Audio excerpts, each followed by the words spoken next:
Boa noite, todas e todas. Sejam muito bem-vindos a mais um evento do Conselho Regional de Psicologia do Paraná. Hoje nós temos a mesa redonda Psicologia, Memória Social e Direitos Humanos em HIV e AIDS. Eu convido para compor a mesa a Graziele Tagliamento. A Graziele é psicóloga, doutora em Psicologia na área de Psicologia Social pela Universidade de São Paulo, coordenadora do Núcleo de Diversidade de Gênero e Sexualidades da Comissão de Direitos Humanos do Conselho Regional de Psicologia do Paraná e atua como professora da graduação e do mestrado em Psicologia na Universidade do Iati do Paraná. Ela tem experiência na área de Psicologia com ênfase em Constituição do Sujeito, Saúde e Diversidade Sexual de Gênero, atuando principalmente nos seguintes temas: políticas públicas, saúde pública e coletiva, DSTs, AIDS, gênero, população LGBT, juventudes, paternidades, masculinidades e educação sexual. Eu convido também para compor a mesa Raymond Matheus Bortolozzi, que é doutorando do Programa de Medicina Preventiva da Faculdade de Medicina da Universidade de São Paulo, possui graduação em Psicologia pela Universidade Federal do Paraná e mestrado em Educação pela Universidade de Brasília, além de especialização em Gênero e Sexualidade pela Universidade Estadual do Rio de Janeiro. Ramon tem experiência na área de Psicologia, Sexualidade, Estudos LGBT e Educação, com ênfase em Psicologia Social. Convido também para compor a mesa a conselheira do 13º Plenário do Conselho Regional de Psicologia do Paraná, coordenadora da Comissão de Psicologia e Saúde, Semiramis Amalinda Dovato, que fará a abertura do evento e dará início à mesa redonda. Semiramis é graduada em Psicologia pela Universidade Federal do Paraná, graduada em Políticas Públicas, Gestão em Saúde e Álcool e outras drogas, com ênfase em redução de danos. A atuação dela está ligada à área de álcool e outras drogas desde 2001, com experiência na área de redução de danos. Também prestou assessoria a diversas entidades do terceiro setor, ligada à temática de drogas, HIV/AIDS, na cidade de Curitiba, no âmbito estadual na Rede Sol e Repare, da qual é fundadora, também no âmbito federal, na Aborda. Então, Semiramis, obrigada e vamos dar início à nossa mesa redonda desta noite. Então, boa noite a todas e todos. Agradecer a presença dos que estão aqui, dos que nos vão acompanhar online nessa data especial, 1º de dezembro de 2017, dia em que nós comemoramos o Dia Mundial de Luta contra a AIDS. A AIDS teve seu início histórico a partir da década de 80, reconhecida naquela época como a epidemia gay, e muito se falou de 80 para cá nessa caminhada de mais de 30 anos com relação à luta. O Brasil desenvolveu um trabalho inovador e pioneiro, durante muito tempo esteve de ponta, sendo reconhecido durante algum tempo como o que tinha dado a melhor resposta com relação às questões de HIV e AIDS. Hoje, nos últimos boletins epidemiológicos, a gente sabe que essa não é mais uma verdade, nós perdemos espaço e temos muita coisa a pensar, principalmente relacionada, não é uma epidemia que está resolvida, não é uma epidemia que existe uma medicação, mas a gente não sabe até quando podemos dar acesso universal às pessoas, não tem cura, a gente precisa investir muito mais em prevenção, com foco em todas as populações, e especificamente as mais consideradas as mais vulneráveis, e assumir novamente um protagonismo que nos últimos 10 anos foi deixado de lado. Eu gostaria de ler para vocês uma pequena reflexão que eu compartilhei, não fui eu que escrevi, foi o companheiro Carlos Alberto Evelyn Duarte, do GAPA do Rio Grande do Sul, mas eu acho que é muito pertinente para essa data. A prevalência da AIDS no Brasil em 2017 atingiu 30% de travestis e trans, 18% de gays e homens que fazem sexo com homens, 5% de profissionais do sexo e aproximadamente 0,6% da população em geral. Nós temos que pensar se é o sucesso ou o fracasso da política de enfrentamento à AIDS no Brasil. Esses números nos mostram que o preconceito e a discriminação em relação a essas populações. Isso comprova que nós precisamos discutir sexualidade. Isso prova que nós precisamos combater projetos como a Escola Sem Partido e essa falácia que as pessoas estão repetindo, chamada ideologia de gênero. Não falar de sexualidade de uma certa forma, é não combater essas questões relacionadas ao HIV/AIDS. Não só isso, a gente tem que pensar o quanto a nossa sociedade é excludente, o quanto os serviços de saúde são excludentes, que não acolhem esses cidadãos e cidadãs. Demonstra também como nossos gestores, com políticas heteronormativas, e não constroem políticas públicas que atendam os cidadãos e cidadãs de forma universal, igualitária e equânime. Isso apenas demonstra como a nossa sociedade está desumana, sem respeitar direitos e que pouco a pouco se importa com essa gente brasileira. Como diria Caetano Gil na música Haiti, pobre gente brasileira. Mas esses são quase todos pretos, ou quase pretos, quase brancos, quase pretos de tão pobres. 15 mil mortes em consequência da AIDS por ano. Mas são todas essas gentes que não prestam e vai piorar. A epidemia da AIDS se enfrenta com políticas públicas de saúde, assistência e previdência social, não com congelamento por 20 anos de programas sociais. Eu deixo vocês agora com o pronunciamento, as palavras, né? A da Graziele, nossa companheira na Comissão de Direitos Humanos, com o Remon, né, lá no DF, para compartilhar um pouco, fazer algumas reflexões também, depois a gente abre a conversa para debatermos um pouco sobre, né? Então, boa noite a todas e a todos. Deixa eu ver para onde eu aponto. Aqui. Então, assim, né, só para situar, né, o que nos tira o sono, no ano de 2012, na 19ª Conferência Internacional de AIDS, que foi nos Estados Unidos, e o então coordenador do Departamento de AIDS do Brasil, do Ministério da Saúde, foi questionado, né, por um repórter o que tirava o sono dele em relação, né, à AIDS no Brasil. E aí ele respondeu: eu durmo tranquilo, está tudo bem com a AIDS no Brasil. E aí, nesse momento, nesse ano de 2012, diversas instituições relacionadas ao HIV/AIDS, que lutam, né, ONGs, pesquisadores, pesquisadoras, fizeram um manifesto que nos tira o sono, porque não estava nada bem e não continua nada bem.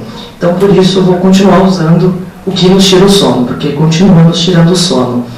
Então, são só alguns dados, né?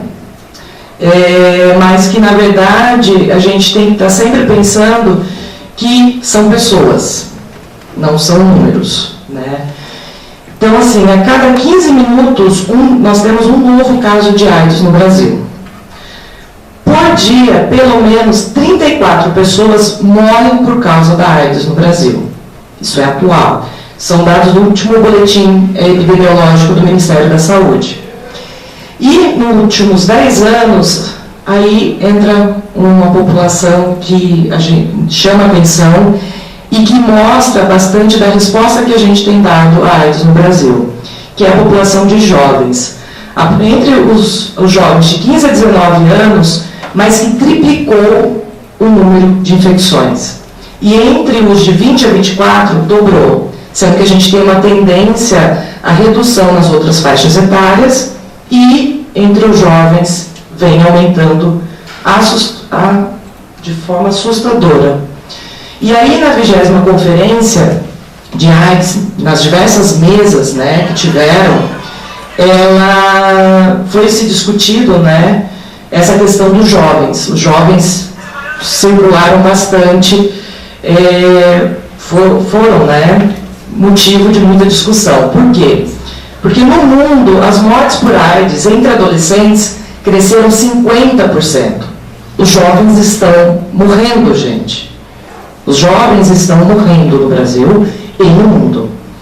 A A taxa de infecção de adolescentes entre 10 e 19 anos continua crescendo em diversos segmentos e regiões, ou permanece em patamares inaceitáveis, porque tem muitos gestores que falam, não, está controlada a AIDS.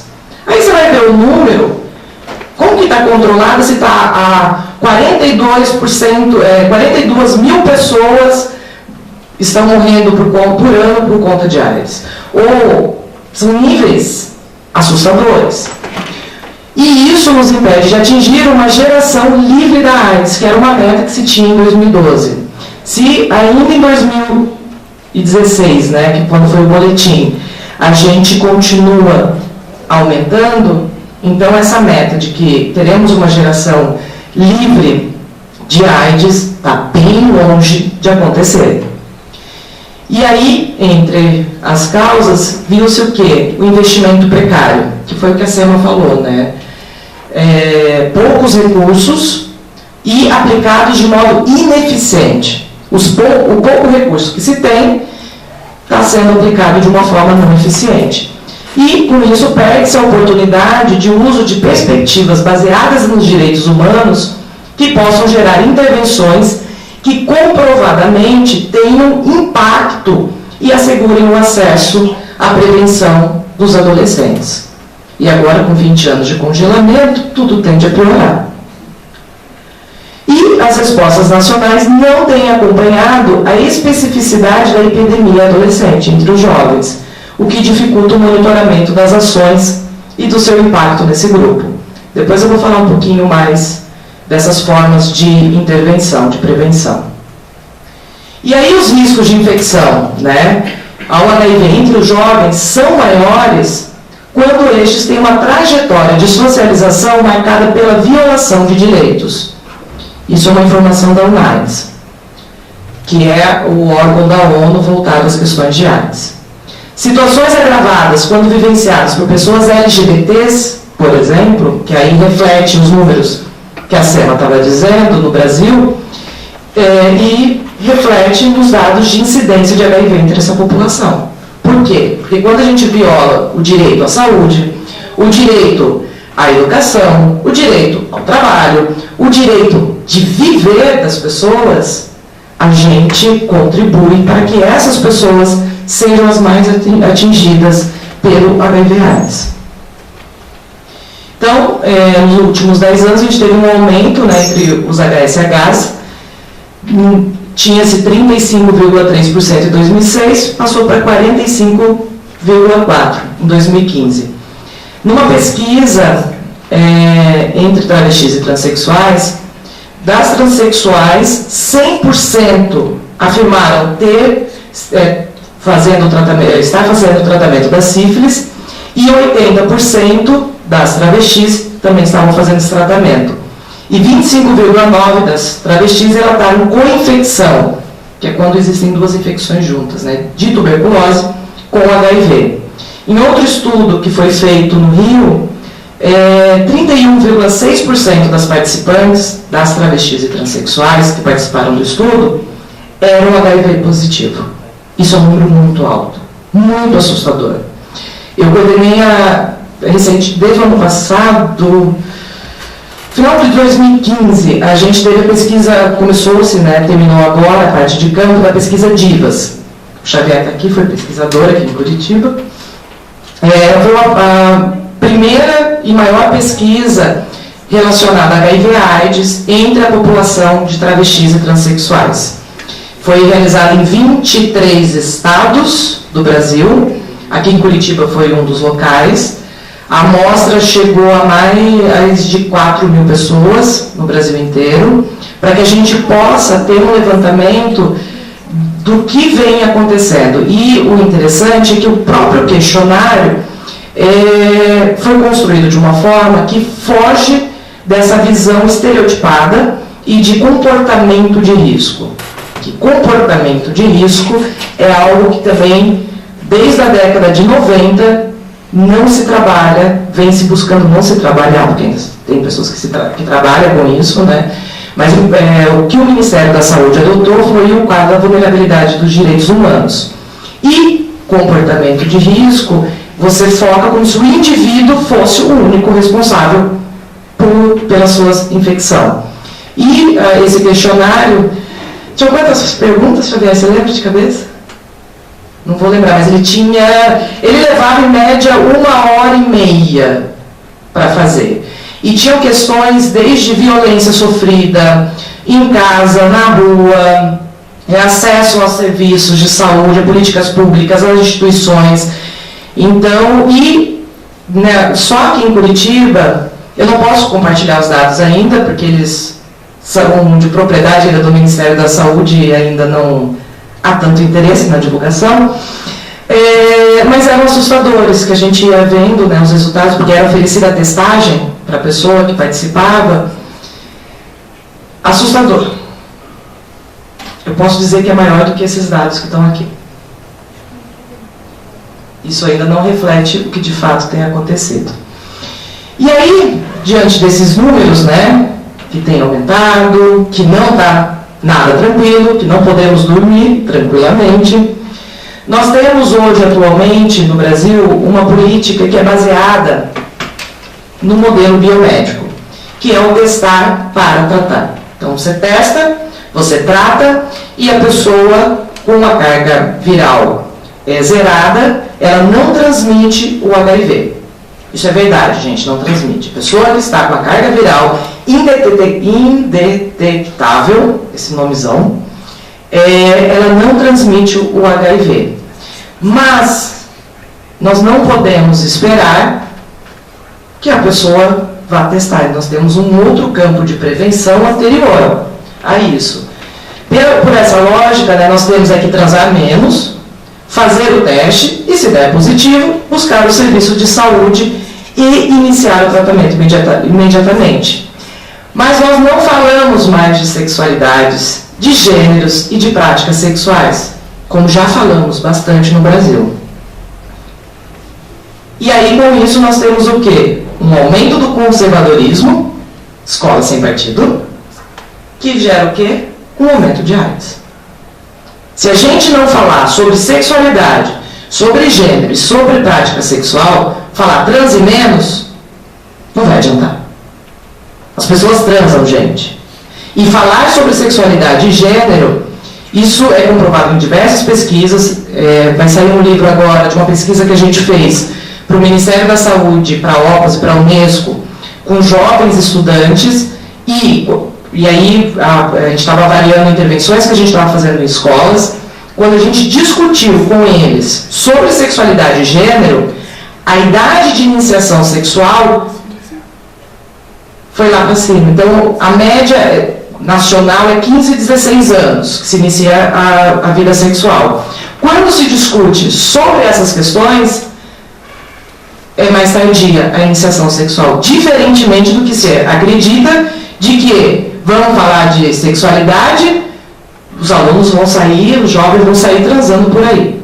Não, não é isso, pelo contrário. E começam as suas práticas sexuais de forma a utilizar o preservativo de forma consistente nas suas outras relações sexuais. E aí, então, com esses dados, né, alarmantes sobre os jovens, esse aumento, na última Conferência Internacional de AIDS, foi-se incluído os adolescentes e jovens como população-chave para a infecção ao HIV. População-chave são os grupos mais vulneráveis ao HIV do que o restante da população, assim como as pessoas que utilizam drogas injetáveis, HSHs. HSHs são homens que fazem sexo com homens, travestis e transexuais e profissionais do sexo. Essas populações elas já eram consideradas como populações chaves, e a partir da 21ª Conferência, que foi o ano passado, os adolescentes e jovens passaram a fazer parte de população-chave. E é importante a gente lembrar que população-chave não significa grupo de risco. População-chave é que tem uma vulnerabilidade maior. Não significa que é o grupo de risco, aquele grupo que nós vamos, então, mandar lá para o manicômio ou para a comunidade terapêutica para ficar bem longe das pessoas.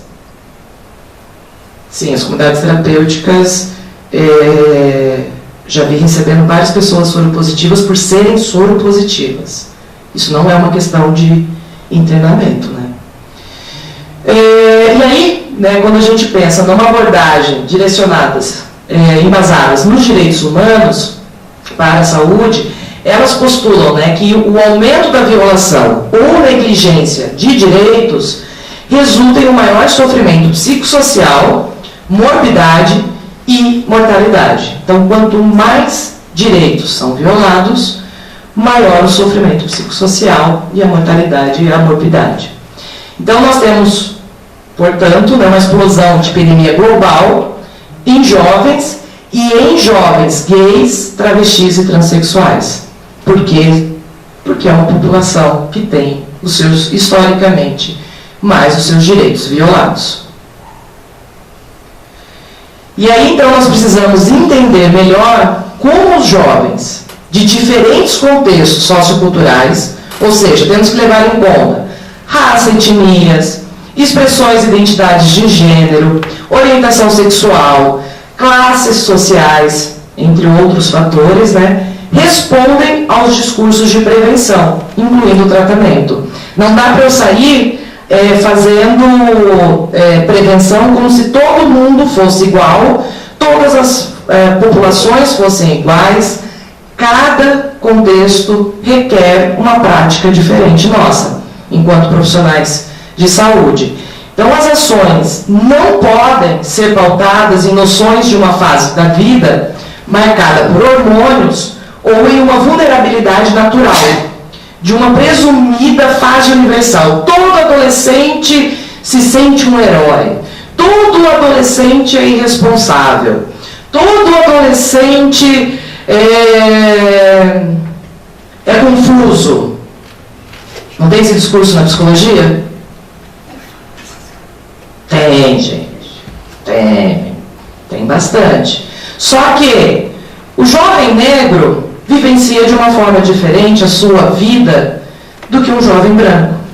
Um jovem gay vivencia a sua vida diferente de um jovem heterossexual.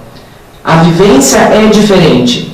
E se a gente não prestar atenção nisso, continuaremos fazendo errado, continuaremos aumentando os casos. E aí, a grande resposta que a gente tem é o quadro da vulnerabilidade dos direitos humanos. Eu vou explicar bem rapidamente, porque não quero tomar o tempo com isso. E aí, né, a grande questão é por que pensar a vulnerabilidade de direitos humanos como referência para o enfrentamento às ISTs, HIV/AIDS, HIV, tuberculose e sífilis. O que significa essa perspectiva? HIV é hepatites virais. E também temos um surto gigantesco de hepatites. Sífilis também, gente, está assustador. E como podemos caminhar concretamente na sua direção? Só resumindo, né, é um quadro que foi criado em 92 pelo Jonathan Bain, o Tarantola, Netter, e partia-se do aspecto comportamental e dos riscos epidemiologicamente demonstrados, que era o que a gente tinha década de 80, início da de 90. A resposta era o grupo de risco, então tem um maior risco para a infecção, e comportamento de risco. E aí vem-se, né, o quadro da vulnerabilidade, que é buscar identificar quais fatores sociais e de acesso a serviços que poderiam aumentar ou reduzir a capacidade que cada pessoa tem de ter de transformação, né, do seu risco à exposição. E aí, em 96, insere-se os direitos humanos como norteador desse quadro e institui critérios para estabelecer prioridades com base nos princípios de justiça, equidade, dignidade, para definir a quem responsabilizar pelo processo decisório sobre essas prioridades. Ou seja, quem é responsável por garantir a justiça, a equidade e a dignidade? E aí o contexto brasileiro, né, ampliou isso, o pessoal do NEPAIS, o Zé Ricardo Aires, Ivan França, Vera Paiva, Gabriela Calazans, pegaram esse quadro e desenvolveram no Brasil. E se a gente pega os materiais do Ministério da Saúde, tem lá redução da vulnerabilidade individual, social e programática. E foi o que foi feito principalmente até os inícios dos anos 2000. Hoje está no papel e não na prática. Esse quadro, só para vocês terem uma ideia, é pensar, quando a gente vai fazer uma análise, né? Por que, por exemplo, as travestis e transexuais é uma população-chave, né? Que leva a isso e como a gente pode atuar para reduzir essa vulnerabilidade ao HIV/AIDS. Então tem um campo individual, e aí o individual é a partir da noção da intersubjetividade, né, da pessoa em cena, da pessoa em interação. Não basta eu ter informação de usar o preservativo, mas eu sou uma mulher e na minha relação com o meu namorado, se eu chegar e pedir para usar preservativo, ele vai olhar assim, com quem você está transando? Porque tem relações de gênero, tem as relações que são estabelecidas nesses contextos. E aí, por isso que é um cubo, porque uma coisa está influenciando a outra. E aí tem a questão do campo social, que aí entra o cenário institucional, cultural e político, então os contextos, né, de interação social, relações de gênero, étnico-raciais, geracionais e interreligiosas, que são, por exemplo, o preconceito. Quando a gente pensa nesse alto número entre as travestis e as pessoas transexuais, tem a ver com o processo de estigmatização e discriminação que elas vivenciam aqui no campo social e que proporciona que não chegue informação de qualidade sobre prevenção no seu dia a dia. Aí vai influenciando ali o campo individual.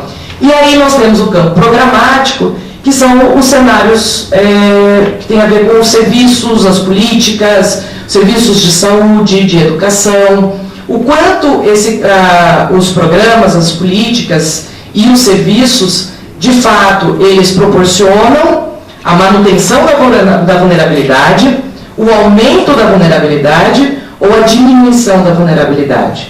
E, continuando no exemplo de travestis transexuais, o que a gente vê é o quê? Este campo programático, ele aumenta. Porque a partir do momento que elas vão no serviço de saúde, elas são discriminadas lá no serviço. Isso faz com que influencie nisso tudo, porque elas não vão voltar no serviço de saúde. Alguém volta quando é maltratado em algum lugar? Não, nem elas. Então, a dimensão programática, né, os serviços de saúde, as escolas, os programas governamentais e políticas públicas estão atentos às relações entre os diversos contextos sociais, locais e a dinâmica do processo saúde e doença observados em seu território? Se faz isso? Estão propiciando a construção de respostas capazes de problematizar e superar as relações desiguais? São perguntas que a gente precisa analisar, porque senão continuaremos com esses números altíssimos.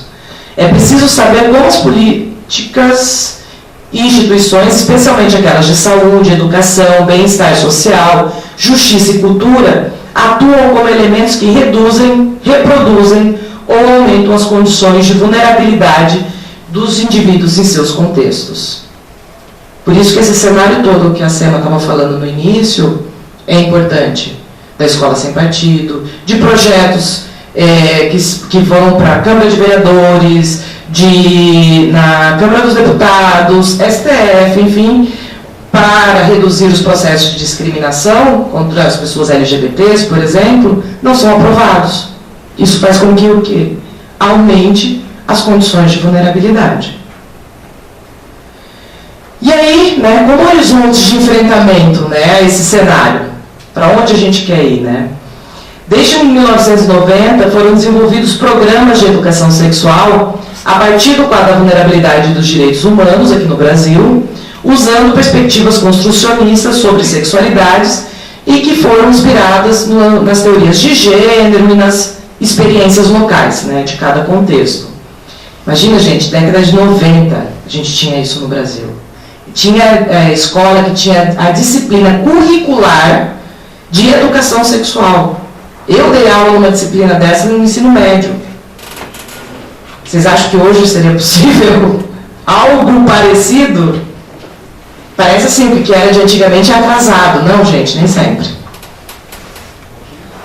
E esses programas, né, eram embasados nas pedagogias críticas e a tradição latino-americana, representada principalmente pelo legado, né, do Paulo Freire, ainda era uma inspiração metodológica. O foco era nos processos e nos resultados.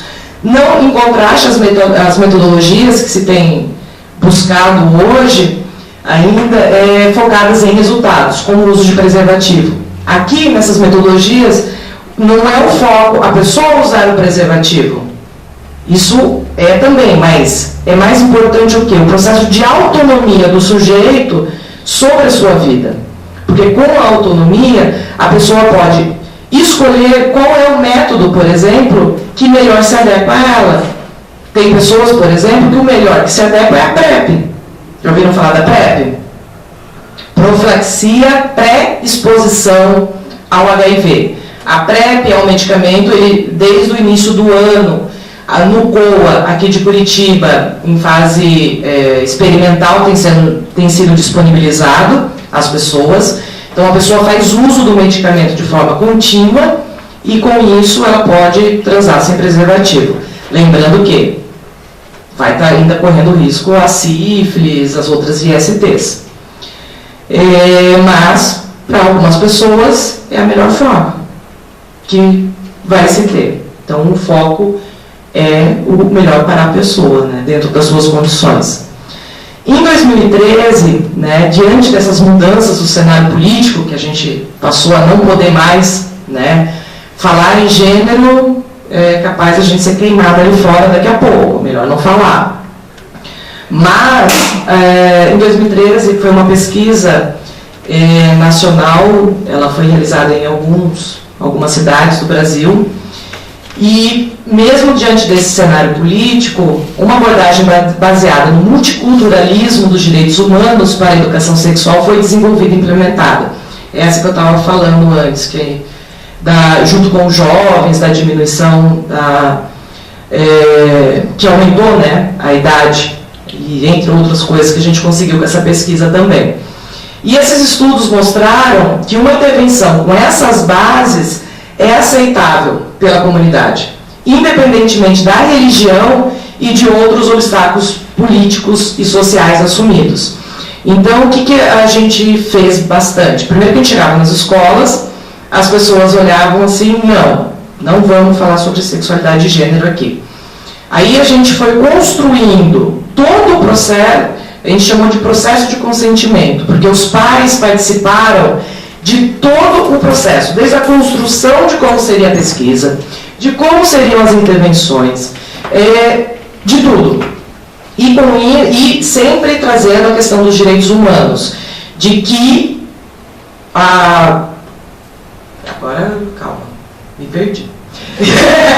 Olhar esse papelzinho acaba com a gente. De que eu posso não querer para o meu filho, mas eu não posso impedir que outros estudantes tenham acesso a informações de qualidade, que tenham acesso a formas de prevenção. E durante esse trabalho, a gente tinha, por exemplo, tinha um coordenador de uma escola que ele era pastor, totalmente contra a discussão de gênero e de sexualidade na escola, e a gente disponibilizava preservativo também nas escolas. E no decorrer, ele foi sendo um grande parceiro, no final das contas, nosso. É difícil? É difícil. É impossível? Não é. Por quê? Porque a gente trabalhou na construção, né, a partir de uma pedagogia que proporcionou a autonomia dos jovens por meio de intervenções psicossociais baseadas na multiculturalidade dos direitos humanos. A gente foi construindo junto, né? Ou seja, foi planejada e realizada a partir das demandas de cada comunidade. Cada escola teve uma forma diferente. E até hoje, tem escola que inseriu na sua proposta pedagógica, político-pedagógica. E era a escola coordenada por um pastor, numa outra escola que também teve muita dificuldade de entrar. Hoje, todos trabalhados de forma interdisciplinar, mesmo a gente tendo saído de lá, as coisas continuaram. E os jovens participando de forma ativa.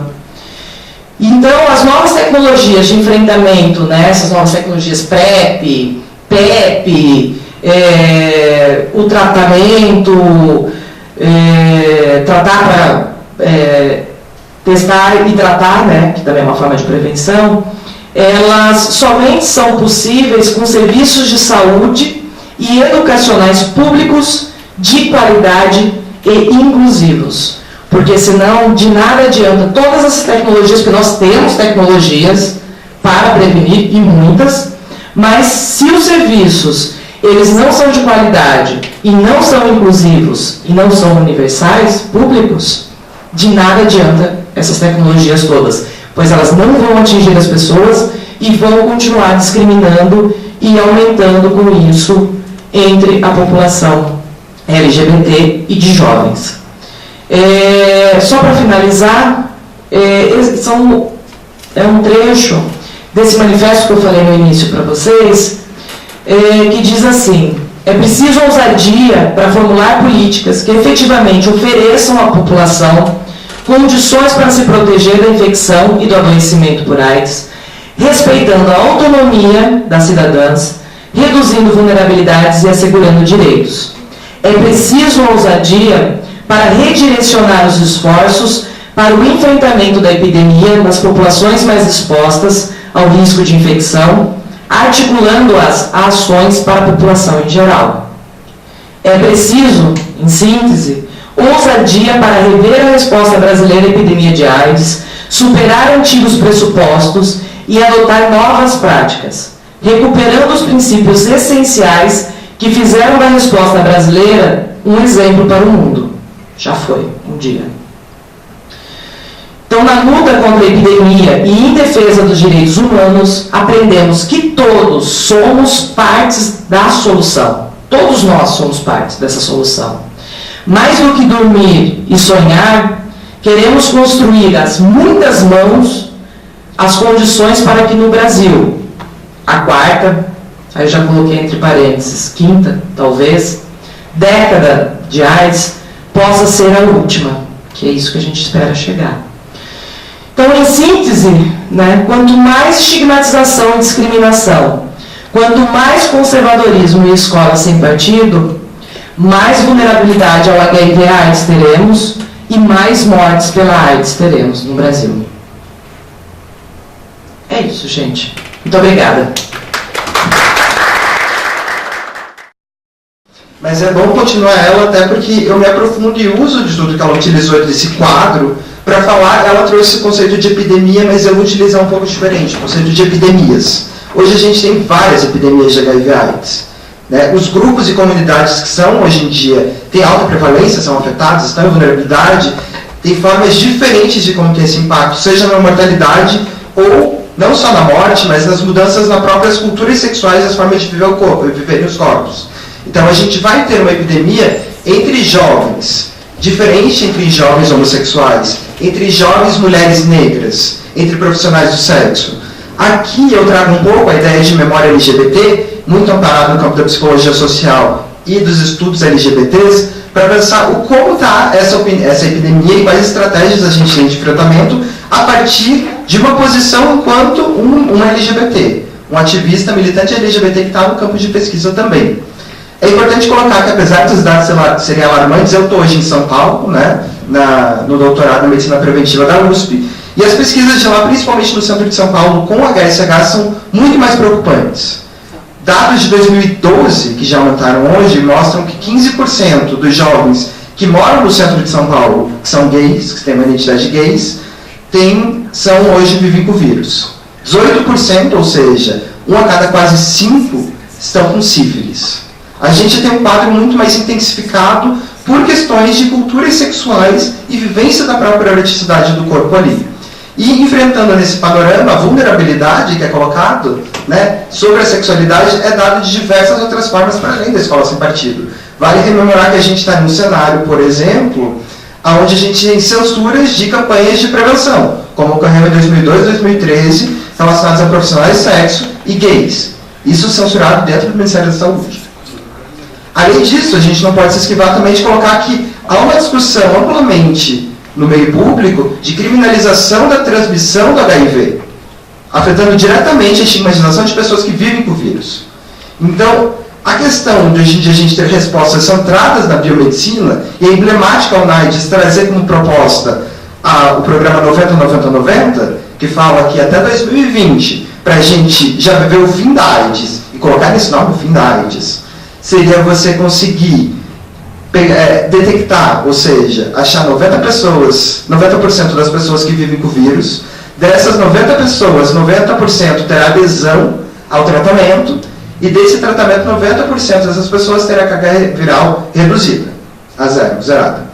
Dessa forma, você se esquiva de fazer um debate político por trás. A BIA e outras organizações tentam trazer como enfrentamento a esse cenário, em 2015, o conceito de pedagogia da prevenção.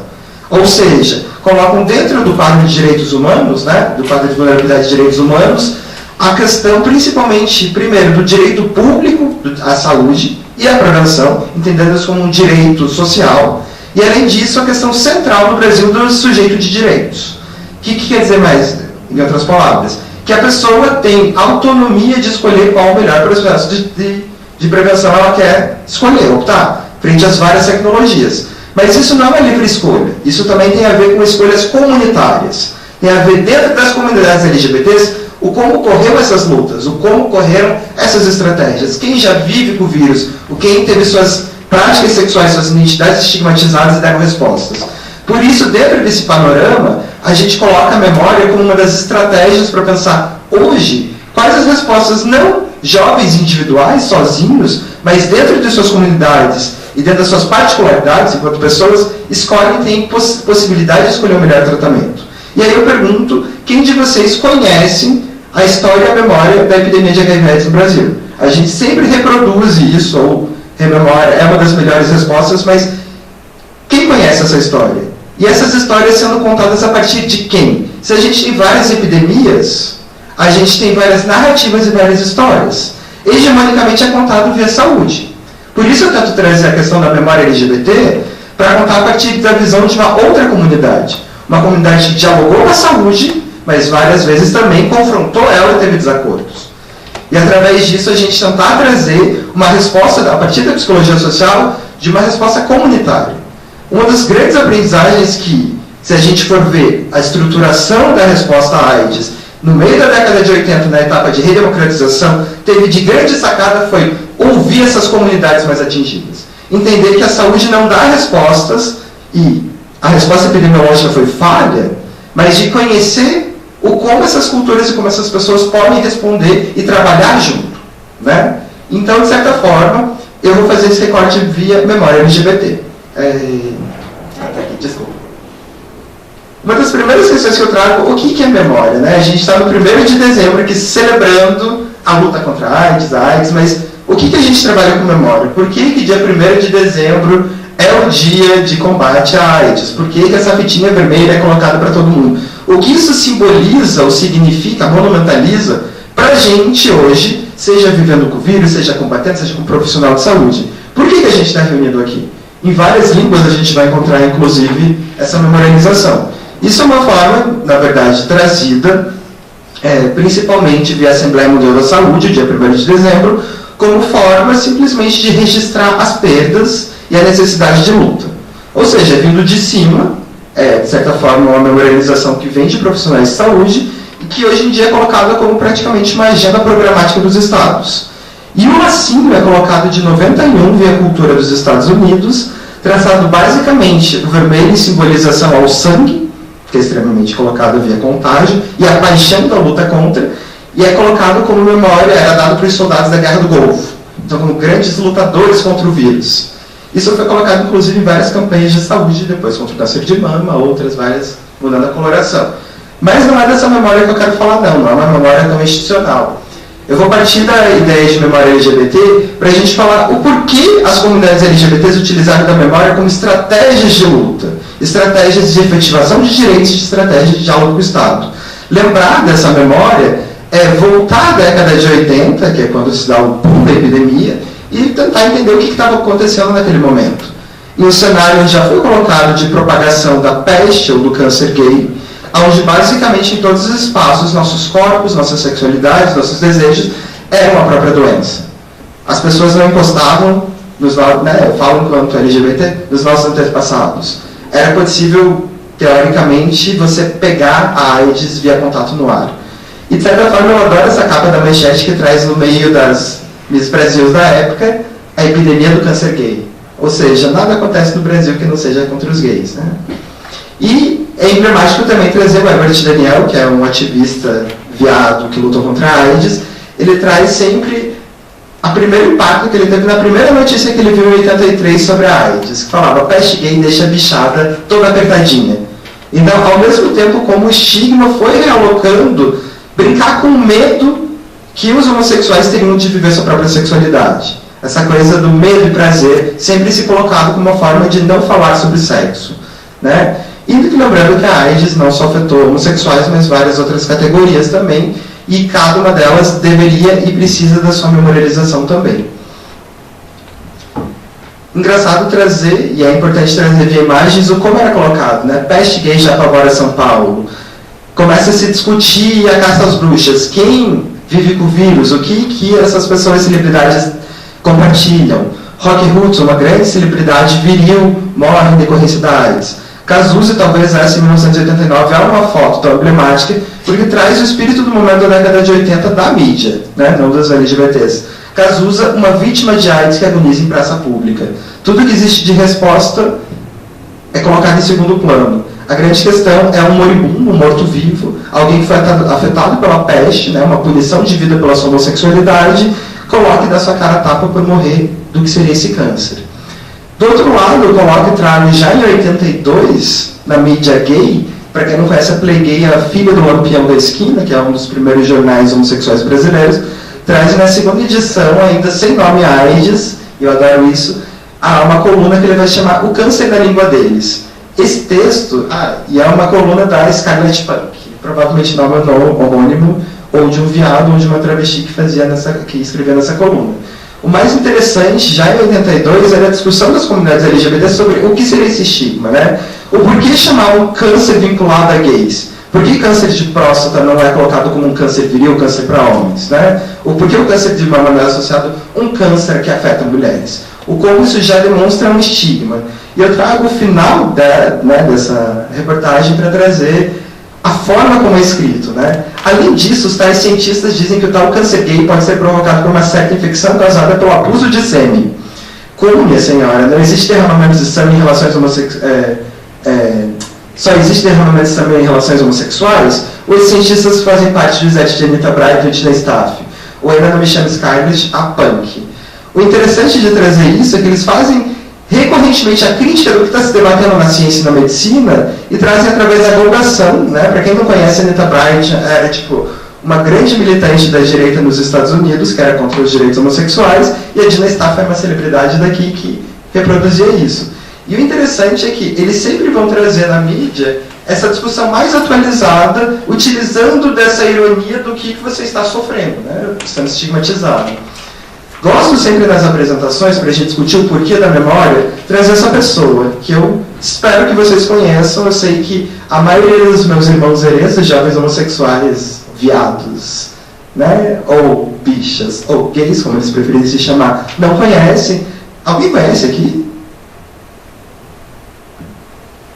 Essa figura é o Marquito, um dos grandes estilistas brasileiros, que foi a primeira bicha aidética que morreu em 1983, sendo noticiada em toda a grande mídia como o exemplo da primeira grande vítima de AIDS no Brasil. Marquito, pouca gente conhece seu trabalho como estilista, um dos grandes estilistas viados, assim como Clodovil, e, de novo, se a gente quiser ter a memória do trabalho dele, a gente não tem. Quem lembra, vai lembrar ele simplesmente como a primeira vítima de AIDS. Isso é uma coisa importante, a partir da posição enquanto ativista, militante e participante e membro da comunidade LGBT, trago a necessidade da discussão da memória, principalmente do reconhecimento que o Estado brasileiro teve de, basicamente, negar os danos, né, sociais e psicossociais que uma comunidade inteira que teve sua imagem acoplada a uma ideia de câncer ou peste, morreram sucessivamente. E a reparação dessas imagens. Quem foram essas pessoas que morreram ou viveram com esse estigma? Entraram no armário.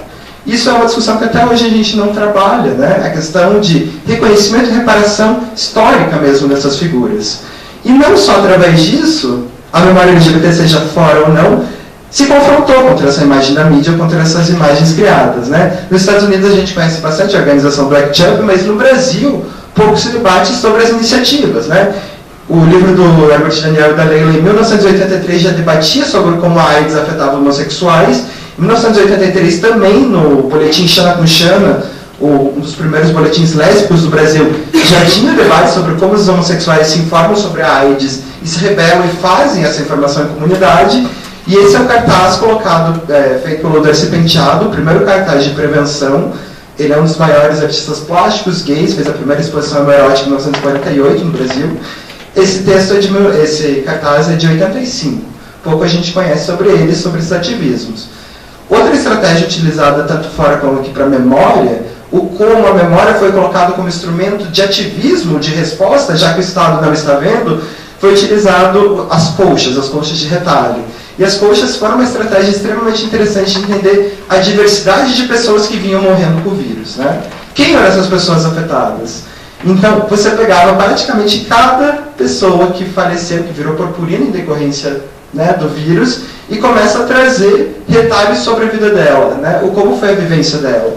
E aí você começa a fazer pequenas quadras, quarteirões, quilômetros de colchas, que mostram tanto o quanto a gente morre coletivamente, né, o quanto a gente se nega a falar que é uma morte individual, mas é uma morte coletiva, um assassinato coletivo, mas sem perder a singularidade de cada um. Trago o Freddie Mercury, porque ele também é um dos grandes emblemas e traz qual a particularidade, como é a vida dele, como a gente luta comunitariamente sem perder a nossa expressão como pessoa.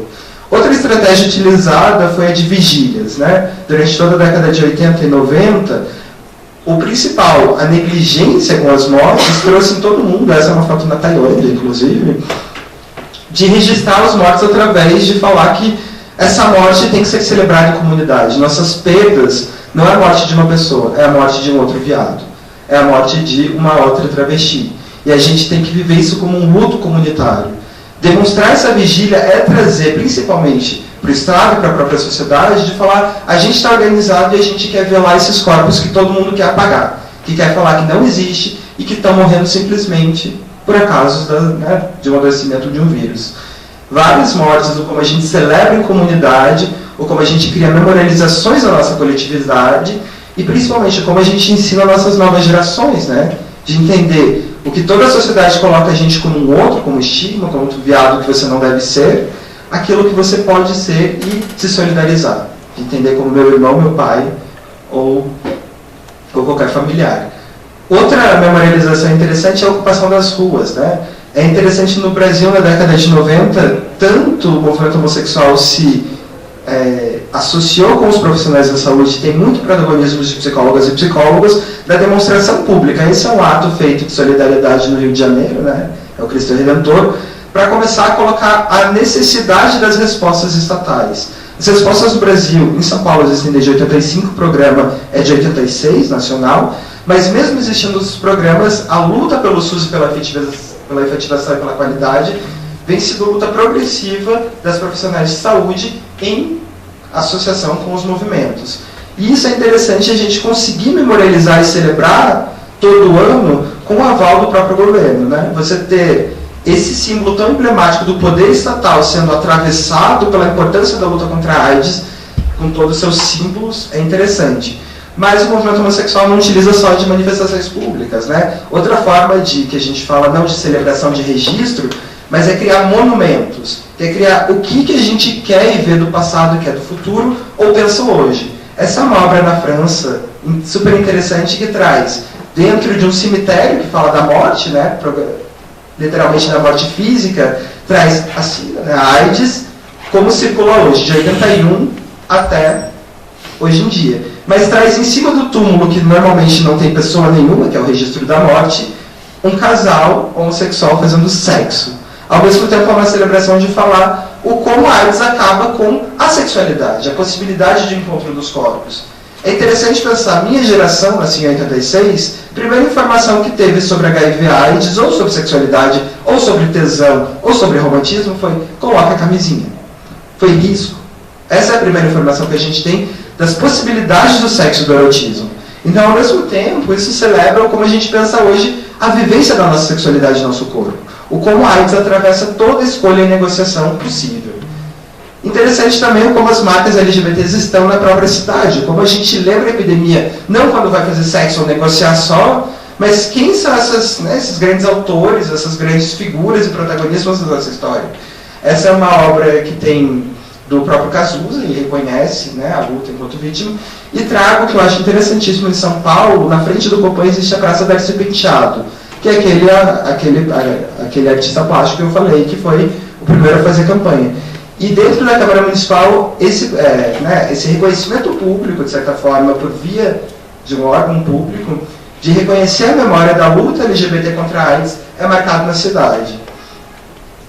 Trago isso como formas da gente atravessar e pensar na psicologia social, o como trabalhar com esse grande celeiro de produção que as comunidades LGBTs falaram sobre sexo, sobre corpo, sobre AIDS, sobre contágio e sobre eroticidade. E através disso a gente vai ver desde a década de 80 uma diversidade de produções, que vai da literatura ao cinema, da performance, à arte plástica, ao próprio estudo acadêmico, à música, à dança. Dentre desses vários exemplos, sempre em cada apresentação eu trago um diferente, mas vou trazer hoje a Cláudia Mondor, que está aqui embaixo. Ela foi uma das grandes travestis performer de São Paulo em 87, no Madame Satã.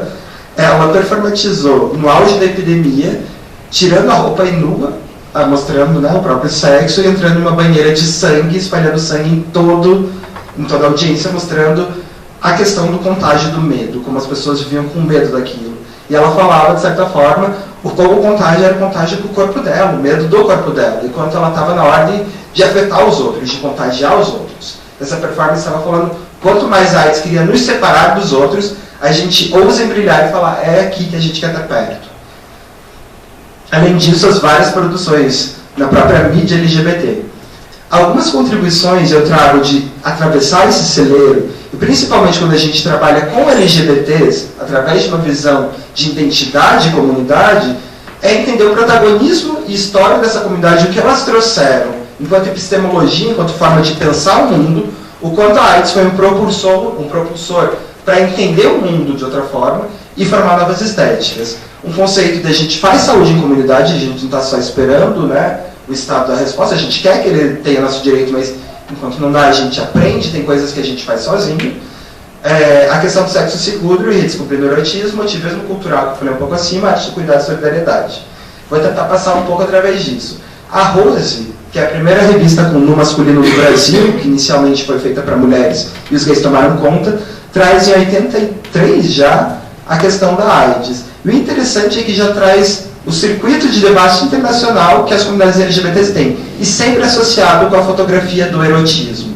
O quanto o debate não tem a ver com o apagamento dos corpos ou o apagamento do desejo, mas mostrar que a gente faz sexo, a gente deseja, a gente vê pinto, vê bunda, e trabalhar com sexualidade é viver isso. Quando a gente vai para o sexo seguro, muito se fala da própria camisinha. E pouca gente sabe, mas quem trouxe para a saúde como uma forma de prevenção a camisinha foram os gays. Era uma prática que já vinha sendo utilizada. Mas sexo seguro não diz só sobre camisinha. Se a gente for ver as reportagens de 89 da Spartacus, uma revista pornográfica viada, já se fala das relações da nova década. Isso a gente está falando de 1990, né? Virada de 80 para 90. Ali já se fala de novas relações que não dizem de monogamia ou de sexo seguro, mas de negociação. De saber, em meus parceiros, seja uma relação aberta ou não, quando eu uso camisinha e quando não. E a prevenção enquanto negociação da sexualidade é colocada e já discutida desde a década de 80 pelos homossexuais. Ou outro exemplo extremamente interessante sobre a revolução da AIDS no mercado de nichês. E como as práticas sexuais vão se alterando. Então, a procura vai muito mais para o troca-troca. E muito menos para a penetração. Acho lindo, não trouxe porque é difícil achar esse registro. Tem uma cartilha que eu amo sobre novas práticas sexuais e dizem sobre sexo seguro, que é uma cartilha feita em conjunto com as lésbicas, que fala sobre formas de sexo sem penetração, concubinagem, o como posso explorar meu erotismo e meu amor, não pensando na centralidade da penetração com o pênis. Isso é feito através de tanto figuras quanto textos, como uma forma de você conhecer melhor sua sexualidade, seu erotismo e desenvolver paixão pelos outros, de certa forma. Outra coisa extremamente interessante, não só no sexo seguro, é a estética trazida, o que se traz no próprio mercado para você ter, esses são modelos da década de 80 ainda de camisinhas que eram colocados como cintos, né, cintos de penetração.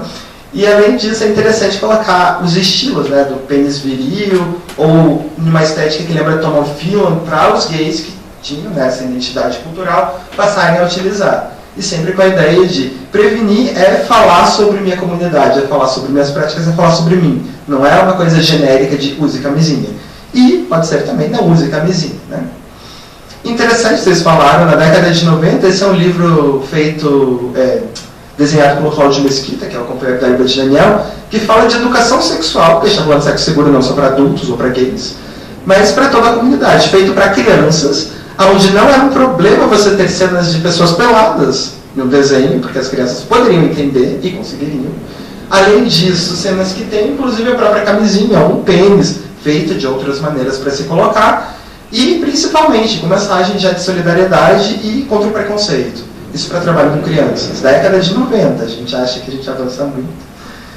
Mas, além disso, a questão principalmente de entender que a gente faz saúde em comunidade é ver principalmente o debate político feito dessas comunidades para a prevenção.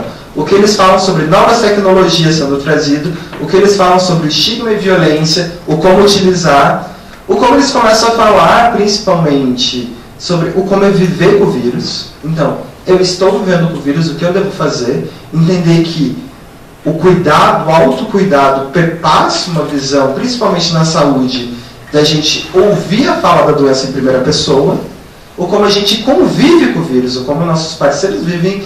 E se a saúde não dá resposta para isso, eu vou procurar na pornografia, na minha comunidade, para falar sobre isso. Meus amigos estão contaminados, o que eu faço em relação a isso? Não vou tentar descobrir sozinho, vou conversar com as outras pessoas. A gente fala muito, para quem estuda psicologia AIDS, os grupos de ajuda mútua. Isso é uma grande origem deles, né? As pessoas não conseguem falar de sexualidade, elas vão procurar outras vias de falar, porque elas estão sofrendo essa informação. E principalmente, tentar superar a questão do isolamento. A angústia de viver o estigma, seja por ser homossexual, seja por ter medo do vírus ou viver com o vírus. E principalmente como se dá a esfera de cuidado, da arte do cuidado. Não só ouvir em primeira pessoa, mas o como a gente se cuida em comunidade, já que a gente não pode esperar muito além disso. E trago em especial destaque, achando a Conchana que eu já tinha falado, a ideia de comunidade não só colocada como gays, mas como as lésbicas foram... Né, o movimento lésbico foi um puta apoiador e puta cuidador, tanto nos Estados Unidos como aqui, a gente encontra registros, e começar a ver a diversidade do que tem na nossa comunidade, né? A gente traga hegemonicamente os gays, mas a gente já encontra registros de ajuda mútua com as travestis. A Brenda Lee é uma grande figura emblemática das questões raciais e como a gente começa a ver na própria comunidade e o impacto da comunidade dos estudos de saúde sobre as questões de racismo. Então, um dos primeiros impactos no estudo epidemiológico que acho importante colocar raça é nos estudos de AIDS. Trago, além disso, a questão da fala em primeira pessoa. Esse texto do Herbert Daniel fala do primeiro AZT, o como é que atravessa meu corpo viver com o tratamento, o como é que isso me impacta. Vou trazer, eu tenho 5 minutos para tentar acelerar, porque eu sou... Mas trouxe como uma das grandes marcas, isso me impacta bastante, esses vários textos dá para trabalhar tanto com comunidades de maneira geral, mas um dos textos que eu mais gosto e que algumas pessoas talvez conheçam é um dos textos que fala de solidariedade, mas não solidariedade no sentido amplo. Eu sempre leio esse texto, eu gosto de ler conjuntamente, porque ele não foi apresentado como um texto de AIDS, ele foi apresentado como um texto de uma declaração de amor. Ele é um texto escrito pelo pelo Cláudio Mesquita, a partir do momento que ele descobriu que o Herbert estava vivendo com o vírus. Eu vou fazer a leitura aqui, esse livrinho. Estamos bem, obrigado. Só temos AIDS. Um dia, em menos de 40 segundos, ela desabou sobre nós. Não que não fosse esperada, ou melhor, temida. Há 3 anos ela é assunto diário dos nossos quase todos os momentos. No entanto, até que aconteça, cada um de nós reveste-se um pouco com a fantasia da exceção, com as borrachas lubrificadas do "em mim não, violão". E então chegou, e trouxe com ela a certeza da mortalidade, que fazemos questão de esquecer, para achar que nossa vida é bela. Todos nós morremos pouco a pouco desde que nascemos, mas certeza da morte é o fato que precisamos esquecer. Gostamos de nos sentir individualmente imortais. Pode parecer estranho que eu esteja falando no plural, como se tratasse de uma doença coletiva que desabou sobre a nossa casa. Mas foi de fato o que aconteceu. Somos dois, há mais de 18 anos. E somos assim em tudo o que fazemos. Não seria diferente diante da AIDS. E certamente não será diferente diante da morte. Estamos casados. Não desses casamentos que se forjam numa papelada burocrática dos cartórios ou se fundam apenas na efêmera aventura sexual. Estamos casados em cada segundo de nossa vida. Naquilo que fazemos juntos, pensamos juntos, criamos juntos, planejamos juntos. Temos um em comum presente, passado e futuro. Sim, futuro, por que não? Herbert, meu companheiro de vida, está com AIDS. E o fato de nenhum sintoma ou presença do vírus ter aparecido em mim não me deixa menos doente do que ele. Adoecemos juntos, sofremos juntos, enfrentamos cada crise provocada pelo vírus e, sem dúvida, enfrentamos a morte juntos. E mesmo que um de nós permaneça depois do outro, já estará um pouco mais morto, pois estará só. Nesses 3 anos em que a AIDS foi tema central de quase todas as nossas conversas e razão do nosso trabalho, 2 coisas nos parecem evidentes em relação aos que adoeciam. Só a solidariedade pode servir de alento. Só a ideia de que se está tão vivo quanto antes pode dar forças de enfrentar as doenças oportunistas e superá-las uma a uma. O acontecimento da AIDS em nós confirmou essas certezas. Não bastam tratamentos médicos adequados, ainda que sejam fundamentais. É preciso dividir com o que se ama os medos, as esperanças, o gozo de cada melhora, os sentimentos em relação à vida e à morte. Enfim, é preciso mais do que nunca continuar partilhando a vida. Não há pior mal, e esta é a verdadeira praga, do que a clandestinidade e a solidão que ela traz. Por outro lado, vimos, de fato, o processo de tratamento da AIDS não se assemelha em nada à lenta desintegração física, como nos quer fazer crer toda a campanha de esclarecimento oficial. Não há, desde o contágio, um processo agônico ininterrupto, cujo desfecho é a morte. O que há são algumas doenças oportunistas de maior ou menor gravidade que não acontecem necessariamente em sequência, nem próximas umas às outras. O doente é apenas uma pessoa mais fragilizada que deve ter certos cuidados. Mas quantas pessoas não são assim desde que nascem e vivem com esse fato até a velhice? Portanto, o doente de AIDS não é moribundo e nem um inválido. É só uma pessoa com uma doença, muito séria assim, como qualquer outra doença, precisa de cuidados e, sobretudo, precisa saber que estar vivo e deve continuar a pensar, planejar, criar, se divertir e trabalhar. Sim, nós estamos com AIDS aqui em casa. Fato triste, como é triste qualquer mal que não tenha resposta da sociedade. Se nos livrarmos da culpa que não temos, se livrarmos da agonia degenerativa que não vemos, se nos livrarmos da solidão clandestina que não devemos, seremos apenas pessoas como sempre, que já viveram algumas doenças e, com certeza, ainda viverão outras, até que morram de uma delas, como todo mundo, aliás. Trago e me emociono sempre muito com esse texto, e eu acho que é um pouco isso, a gente falar mais do que saúde ou doença, ou falar de corpo, a gente está falando sobre relações, a gente está falando sobre como a gente se aproxima, ama os outros, não só companheiros, mas como a gente vive em comunidade. A memória e a ideia de solidariedade que a gente perdeu muito das primeiras décadas traz exatamente isso. O quanto a gente vive, seja a doença ou a própria vida, em conjunto com os outros. O Herbert vai sintetizar a ideia de solidariedade. A chamada epidemia de AIDS não é por ela mesma, mas porque dela se disse e se inventou. Quis fazer do amor uma articulação política e uma morte uma métrica obscena. Quis traduzir o coração como órgão corporal e ensinar a cidadania como espírito moral, sobre o qual se pode baixar facilmente as cortinas que isolam o tabuado da tragédia, como um simples espaço neutro para a ação humana. A eternidade possível é a transmissão do brilho de cada ator ao que se sucede em cena. Esse ato de transmissão é o que chamamos de solidariedade, ou como a gente tem a capacidade de afetar e trocar com os outros. É uma das coisas muito lindas, eu sempre repito, um dos primeiros ensinamentos que eu tive na comunidade LGBT foi uma frase que muita gente diz e pouca gente fala sobre. Bicha não morre, bicha vira purpurina, né? Adoro a metáfora da purpurina como um pó metálico colorido contagiante que fala que a gente, apesar de quererem matar a gente, apagar nossos corpos, a gente é da ordem do contágio. A gente escolhe junto com o suor e está em contato com o outro. É isso que a gente quer afetar, a gente quer estar junto. E de certa forma, fechando com o Herbert também, com muito prazer e combate nessa luta no corpo e naquilo que além do corpo garante prazer, a liberdade, como queiram, a vida antes da morte. Então que possamos viver a vida em conjunto. Obrigado. Que fala Herbert de Souza, né? A AIDS é uma doença revolucionária, pois recoloca de forma radical uma série de problemas vitais que durante muito tempo tentamos ignorar. Isso que a Grazi vem trazendo na fala com relação a essas questões de que a gente não deve ser ter um modelo biomédico, mas pensar num modelo psicossocial, vamos dizer assim, e que a gente tem que considerar questões de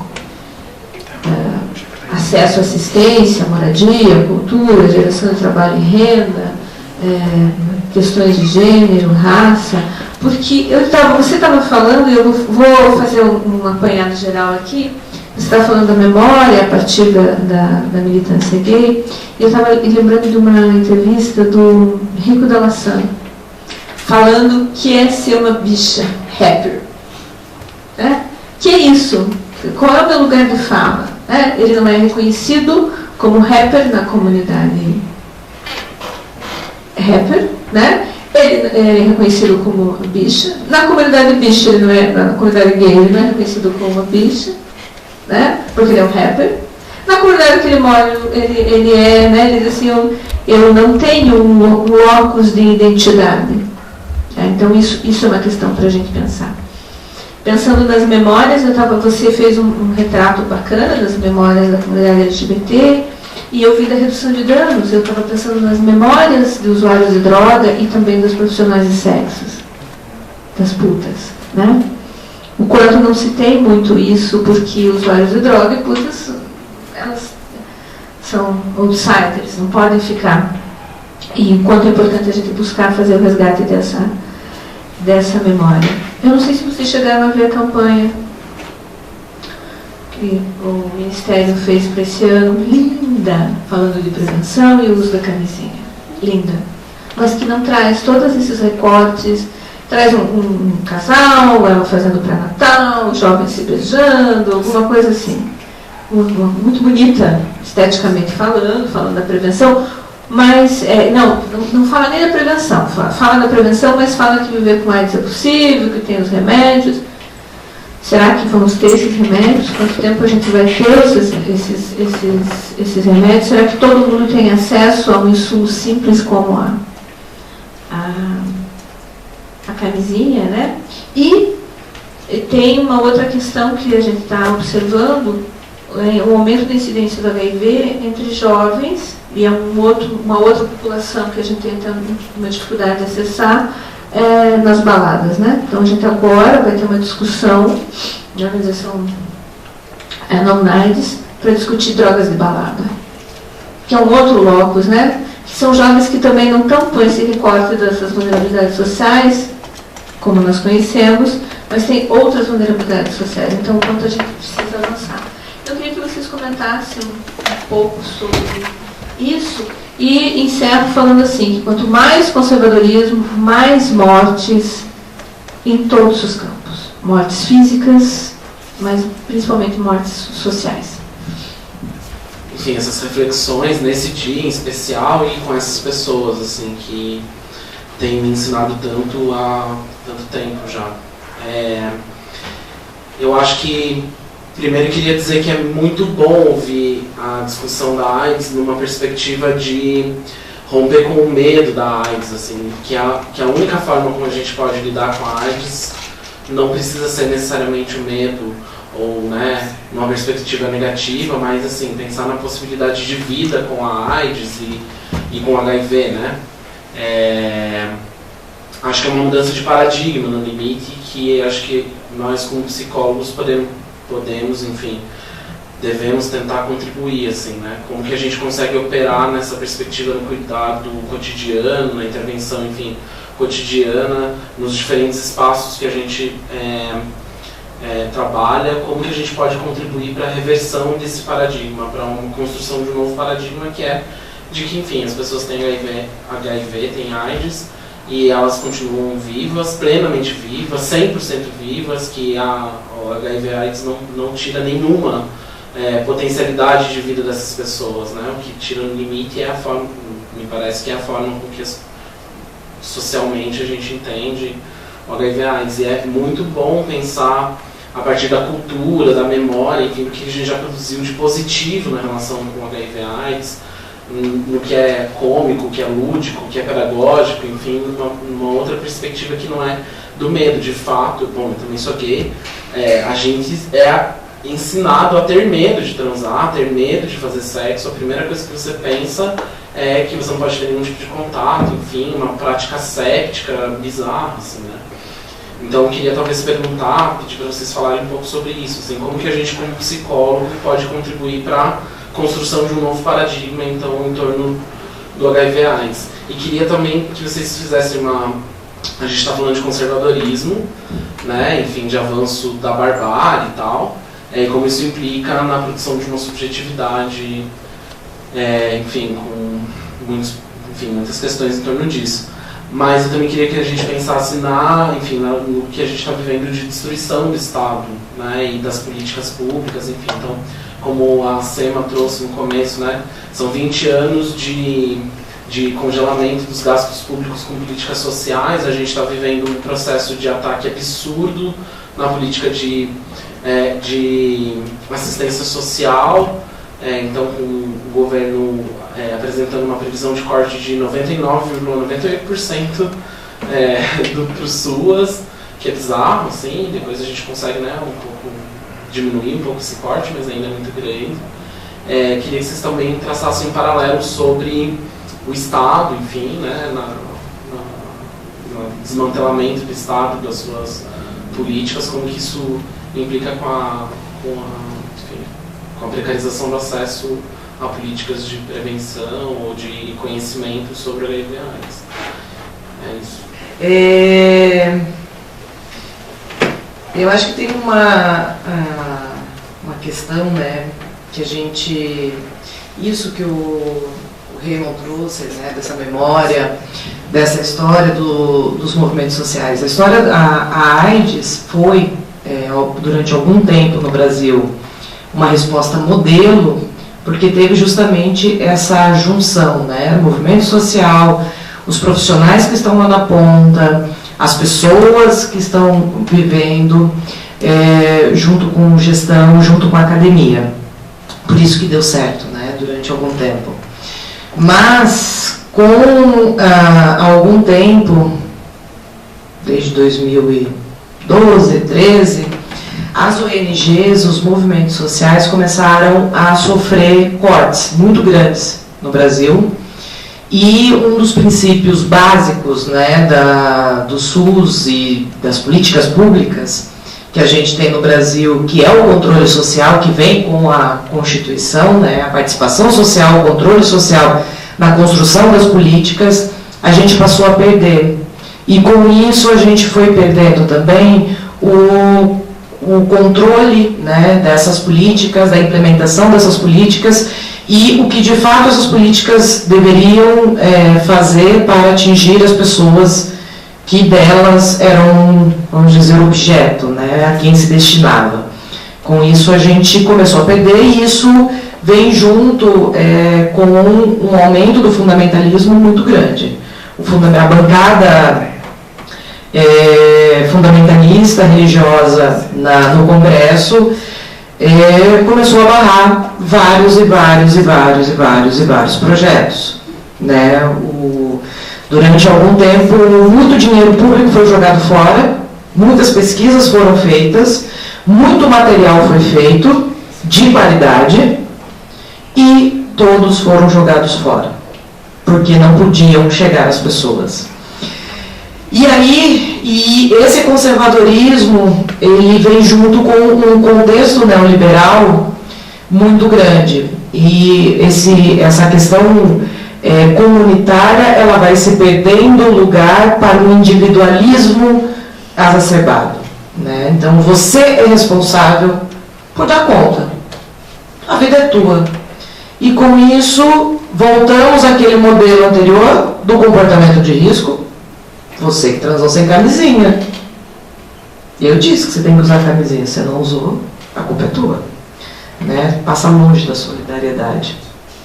E esse modelo neoliberal, junto com isso, junto com o conservadorismo, vem com o desmonte do Estado. Então, política pública, as políticas públicas que deveriam ser políticas sociais públicas, elas passam a ser políticas de cunho econômico. As políticas sociais cada vez mais diminuem e cada vez mais as pessoas sofrem, porque eu acho que é isso que a gente tem que sempre entender. São pessoas que estão ali. Porque às vezes a gente fica falando a população X, a população Y, mas são pessoas, e com a sua diversidade, sua pluralidade, e justamente por serem pessoas, que aí nós temos um papel fundamental, não só por serem pessoas, né, mas porque está no campo nosso de atuação enquanto psicólogos e psicólogas, trabalhar nesse sentido, não só junto às pessoas para a redução das estigmatizações contra as pessoas soropositivas, por exemplo. No início da AIDS, as pessoas iam dar entrevista viradas de costas, lembra?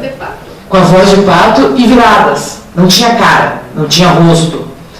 E aí o movimento, né, o Give em São Paulo, a Bia no Rio, o Somos, enfim, começou-se não, nós temos que mostrar a nossa cara.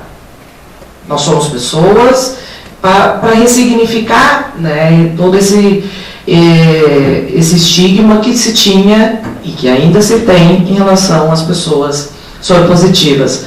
Só contando rapidamente, alguns anos atrás tinha uma pesquisa sobre a adesão ao tratamento, desenvolvida lá na medicina preventiva, né, pela Maria Inês. Eu participei da pesquisa na parte qualitativa, e aí quais eram os motivos, né, da não adesão. E como que uma pessoa vai justificar para a outra que ela está tomando um medicamento contínuo e as pessoas, aquele coquetel tudo, e aí ela não tomava por conta da estigmatização. Então a estigmatização, ela produz sofrimento, ela colabora para o afastamento ao tratamento, a não adesão ao tratamento, ela colabora para a morte social da pessoa, para a invisibilidade. E nós, enquanto psicólogas e psicólogos, temos um papel fundamental em desconstruir, né, essas relações desiguais, essas relações de discriminação, de estigmatização. Além disso, de contribuir para que as pessoas elas possam ter vez e voz, seja onde elas estiverem. Porque as pessoas têm que ter vez, elas têm que ser visíveis, elas têm que falar sobre a sua vida, elas têm que dizer o que é que elas querem para elas. E isso nós temos um papel fundamental. Além de, tem um outro papel que nós temos e esquecemos, porque nosso papel não é só passivo de escutador. Nosso papel também é como agente político, de como agente comunicador, e que muitas vezes a gente esquece. E isso nós temos um papel fundamental. Temos que ocupar os espaços de representação, participar efetivamente da construção de políticas e pelo menos da luta hoje em dia de que o que tem não seja acabado. No mínimo, é isso que a gente tem que fazer. Não deixar acabar o que se tem e lutar para que as pessoas, de fato, estava falando agora, ainda há pouco, antes de começar aqui, que antes a gente estava lutando, até um pouco tempo atrás, para conquistar direitos. Hoje é para não perder, de tão grande o retrocesso, né? Acho que eu não consegui responder tudo, mas enfim. Vamos lá, são duas falas, mas é muita pergunta aí junto. A pergunta da identidade eu acho super interessante mesmo, porque na base da psicologia social a gente trabalha com a esfera da comunidade, identidade. Mas é interessante trazer, principalmente nos estudos LGBTs, o impacto da AIDS para a identidade. Né? Querendo ou não, a AIDS deflagra que o que a gente considera como gay, como um homem que faz sexo com outro homem, é uma identidade frágil. uma identidade que não corresponde às práticas sexuais das pessoas. E a AIDS dos Estados Unidos nos estudos LGBTs bate na porta do que, e o próprio construcionismo vai trazer isso, de não identidades fixas. Não existe uma verdade na identidade, existe uma associação. A década de 90 traz nos estudos LGBTs nos Estados Unidos algo extremamente interessante, a teoria queer. Então, a Sedgwick e a Butler vão justamente pegar esse caldo da crítica identitária e quando você traz, são jovens que estão indo para a balada. A questão não é só eles fazem práticas ou não sexuais, essas culturas sexuais, essas culturas subjetivas, dizem respeito dessas palavras dentro dessa cultura LGBT, LGBTQ, o nome que queira se dar. Para a gente, mais interessante de trazer essa história e memória, não é falando da verdade sexual, não é a memória de homens que fazem sexo com homens. É sobre essa vertente cultural que essas várias pessoas trazem. E cada vez a gente reformula o que é essa identidade sexual, inclusive quais são os instrumentos políticos que a gente negocia com isso. Quando a gente usa orientação sexual, quando a gente usa opção sexual, quando a gente usa escolha sexual, isso também é processo dessas variações de identidade e estratégias políticas.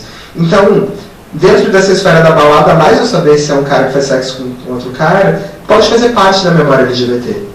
Diz sobre uma identidade cultural e não tanto de uma prática. E isso traz a pergunta do César também sobre o medo.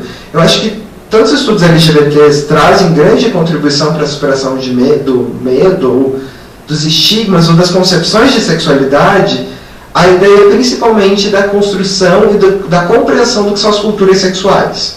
O que em prática as pessoas vivem? Então, mais do que eu viver ou não com medo, existe hoje em dia práticas de comunidades barebags, pessoas que rejeitam o uso da camisinha e sentem prazer e se organizam para ter isso e, por vezes, ter sexo com prevenção ou não.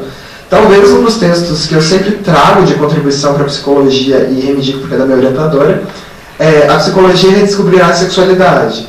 Ou como a nossa epistemologia na psicologia sobre o que a gente considera a sexualidade, verdade, seja via vertentes do comportamentalismo ou da psicanálise, são frágeis nisso e criam estigmas.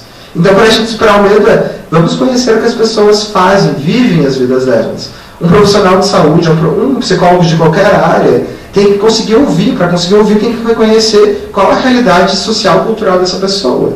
Como eu vou orientar um viado que quer fazer sexo sem camisinha, eu vou achar que ele é uma puta promíscua, se eu não conheço o que é aquela comunidade, o que é aquela cultura, como essa pessoa se forma. Então, é nossa responsabilidade, eu trago as memórias LGBTs como um prisma, mas as memórias das putas, o quanto a gente debate e conhece a realidade dos profissionais de sexo, para conseguir falar e mediar. Eu acho, está tendo uma discussão no CRP super interessante com pessoas trans, para falar dessas culturas sexuais não estou falando só prática sexual, está vinculado ao trabalho, culturas de gênero, culturas raciais, que fala do acesso à testagem, ao acompanhamento e tratamento. As profissionais do sexo trans, tendo o acesso ao tratamento ou a conseguir o medicamento no CRP, no Centro de Referência de Testagem para AIDS, tem comprometido os seus clientes verem elas como o estigma de uma pessoa vivendo com um vírus. E rejeitam, é o trabalho delas. Homens trans, por outro lado, para conseguir questões hormonais e ter um melhor acesso de um serviço de saúde especializado, preferem que sejam lá. Então isso diz sobre as culturas, o como a gente melhor escuta conhecendo a realidade desses grupos, dessas comunidades. Sobre a questão da destruição do Estado, acho que a AIDS traz uma diversidade de memórias de vinculação com o Estado. Isso, trabalhando com história e memória, é interessante ver isso. São Paulo e Rio de Janeiro têm histórias totalmente diferentes de diálogo com o Estado. Por exemplo, São Paulo, desde 85, tem LGBTs e mulheres feministas protagonizando a construção do SUS e das políticas estatais desde 85. Então, a estratégia construída nos documentos oficiais, na conquista de direitos, foi uma. Inclusive, até o próprio contato, diálogo com as igrejas. As igrejas lá, principalmente algumas vertentes católicas e protestantes, trabalharam ativamente na efetivação de direitos. No Rio de Janeiro você tem um cenário com o Estado totalmente diferente, um Estado totalmente omisso, onde os movimentos sociais, LGBTs, via organização de ONG ou de enfrentamento direto, tinha o Estado como inimigo.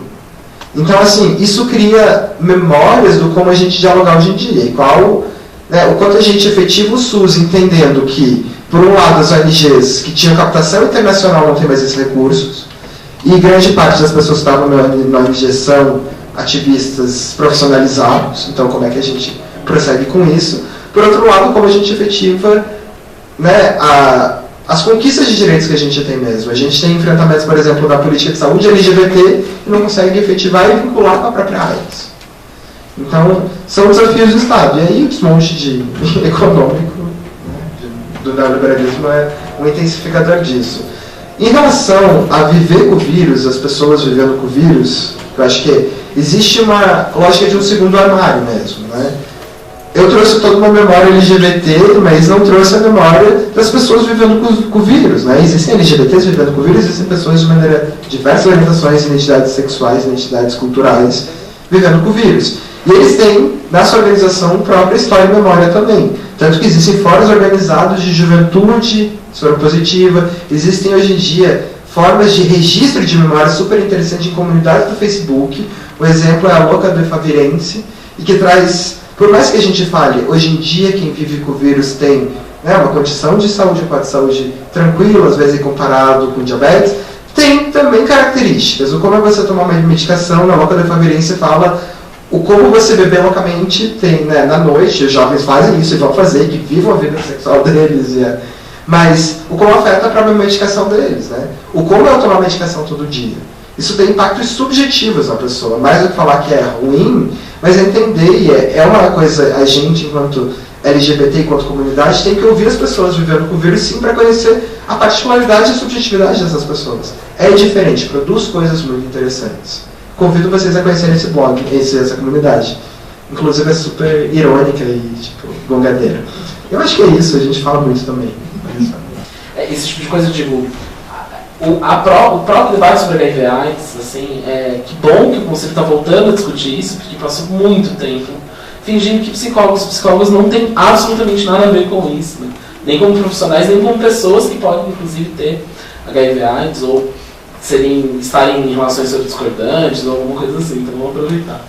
Queria perguntar para a Grazi, também para o Ramon, mas especialmente para a Grazi, aonde que fica a construção de um processo, enfim, de prevenção com mulheres e também com mulheres lésbicas. Como que a gente localiza isso, que estratégias a gente pode pensar, porque me parece que, enfim, né, a história, enfim, do HIV/AIDS no Brasil, no mundo, está muito relacionada também com os homens, com as práticas entre os homens e tal, né? Eu queria perguntar um pouco sobre isso, assim, mulheres lésbicas, HIV/AIDS. Primeiro, deixa eu só dizer que se orientando da Vera Paiva. Assim, Tudo em casa. Tudo em casa. Ela foi minha orientadora no doutorado, no pós-doutorado, amigona, enfim. Eu precisava comentar a identificação. Assim, quando a gente discute, né, pensa em... O quadro da vulnerabilidade de direitos humanos, ele ajuda bastante nisso, né? Porque uma das questões que a gente precisa trabalhar é a relação de gênero. Porque é muito complicado, gente, primeiro, uma menina entrar numa unidade de saúde e pegar um preservativo. Uma mulher pegar um preservativo. Carregar uma camisinha na bolsa. Porque está ligado ao quê? Promiscuidade, galinha, vadia. Olha, a filha da Dona Maria, que safadinha, né? Não vai pegar, gente. Não vai. Por quê? Porque ela não vai passar por isso. E isso dificulta muito. O namorado pediu para transar, o guri lá, o marido, enfim, o cara pede para transar sem camisinha. E aí? Porque nós temos que trabalhar a autonomia das mulheres sobre os seus corpos. E isso é algo que é discutir gênero, gente. De novo, voltamos a discutir gênero. Precisamos discutir gênero. Enquanto não discutirmos gênero, porque também é importante isso que o César trouxe, nós temos também uma feminilização da AIDS. Ou seja, e o Paraná, e principalmente, se a gente pega os dados do Paraná, a feminilização é muito grande. E a gente precisa discutir essas relações de gênero. A menina poder usar o preservativo, a autonomia para dizer, não, olha, sem preservativo eu não vou transar com você. Não é porque o cara está pedindo, porque o marido está pedindo, porque, enfim, né, o cara na balada está sem, e aí eu vou sem. Né? E, então, a gente precisa discutir isso. E precisamos discutir outras coisas também. Tem uma coisa que a gente sempre precisa lembrar, é o quê? Na hora que a gente está transando, a última coisa que a gente vai pensar é em AIDS. Convenhamos. Não sei. Não, eu estou falando ali de uma relação heterossexual, estou falando mulheres cisgêneras. Para gay não, para gay não. A gente já começa a transar pensando. Tá, depende da mulher. Depende. Mas se a gente pega assim, de um modo geral, é um prazer ali naquele momento. É um prazer naquele momento. Então você é um momento, e às vezes é um dos únicos momentos que você tem prazer na vida. Então a vida é tão ferrada, não, se fosse fodida ia ser bom. Até dependendo, né? Mas. A vida é tão miserável. É tão miserável, isso. Que naquele momento é um dos poucos momentos que você tem de prazer. É o sonho veio pelo sexo ou pela droga. É isso. E aí, então, por isso que a gente tem que trabalhar todos esses outros contextos. E quando a gente pensa na prevenção em relação às mulheres lésbicas, é um outro nó que acontece o quê? Voltamos à questão da penetração, do pênis, então não tem pênis, não tem problema nenhum de HIV/AIDS. Primeiro que nós mulheres cisgêneras, quando vamos num ginecologista, não se pergunta.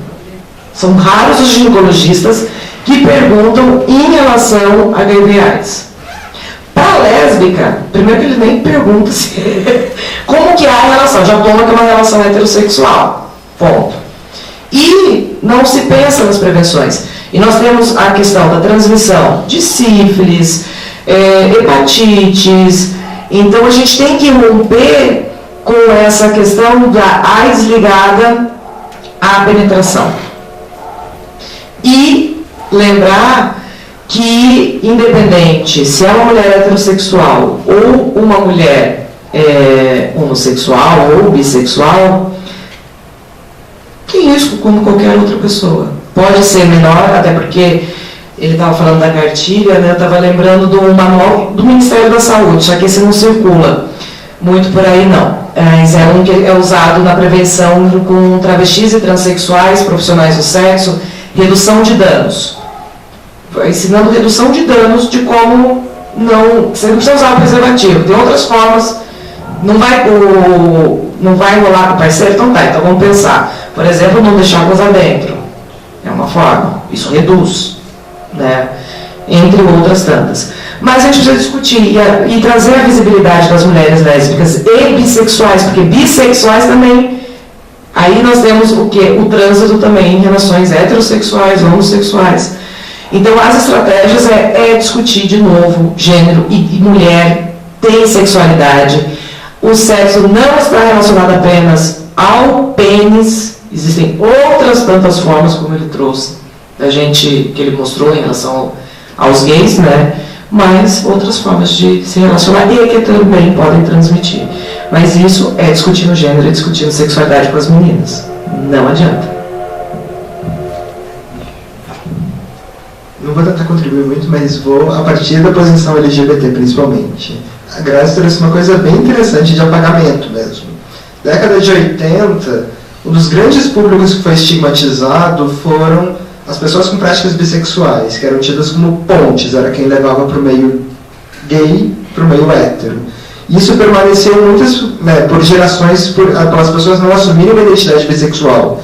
No Brasil tem pouquíssimas pesquisas sobre bissexualidade. Isso a gente não consegue falar de dados nacionais. Mas fora, se a gente for falar de saúde sexual, a gente vê, principalmente pesquisas nos Estados Unidos, na Inglaterra e na Austrália, a questão da invisibilização da bissexualidade no olhar do agente ou da agente de saúde.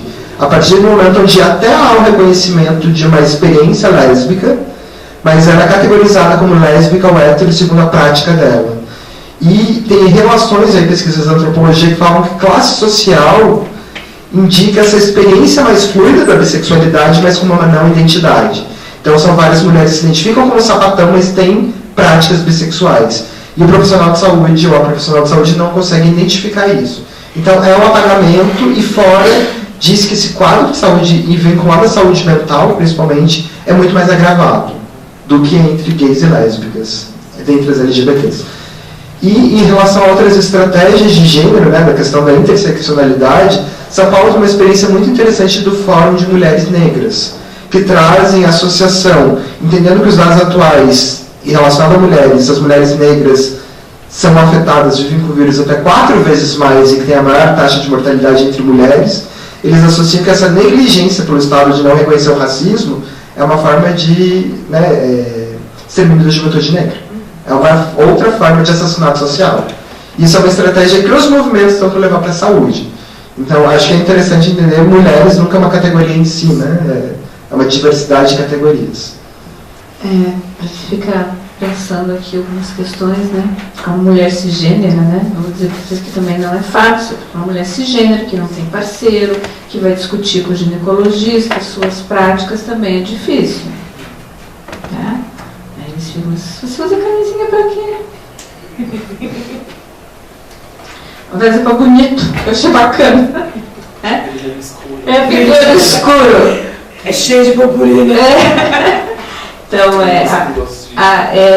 discutir hoje o HIV/AIDS sim, a gente tem que fazer uma reflexão sobre sexualidade, fazer uma reflexão sobre nosso papel no mundo, fazer uma reflexão de que a dificuldade do acesso à informação, a discutir gênero, a discutir relações de poder. Mulher é muito mais difícil discutir o uso do encontro fortuito, você discutir o uso do preservativo, negociar.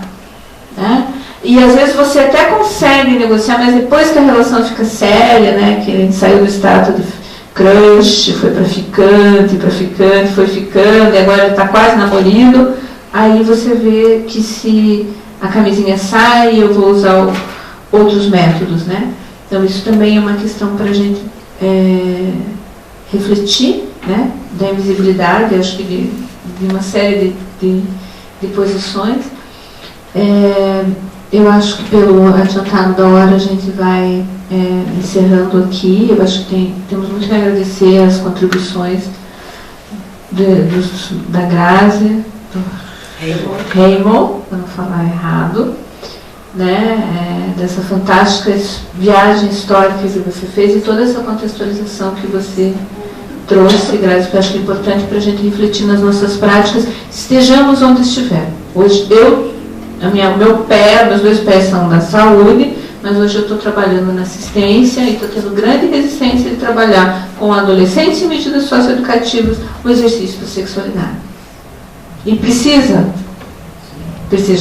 discutir com os meninos as práticas, né? Desde a gestão, com os pares interdisciplinares, com os pares colegas da psicologia. Então, não é uma questão só na área da saúde, não é uma questão na área clínica, é uma questão que vai nos afetar, vai nos transpassar por diversas fases desse trabalho, nossas relações emocionais, nossas relações eróticas, nossas relações profissionais, nossas relações de amizade. Acho que o importante é a gente sair com um evento de grande qualidade, com grandes falas. É um momento muito ímpar do 13º plenário, de estarmos assumindo algumas... Sabe aquela coisa assim, há um elefante debaixo do tapete, não vamos falar sobre ele? Não, esse plenário nós queremos tirar o tapete e mostrar o elefante, né? E trazer essa discussão para uma psicologia que seja viva, dinâmica e contemporânea.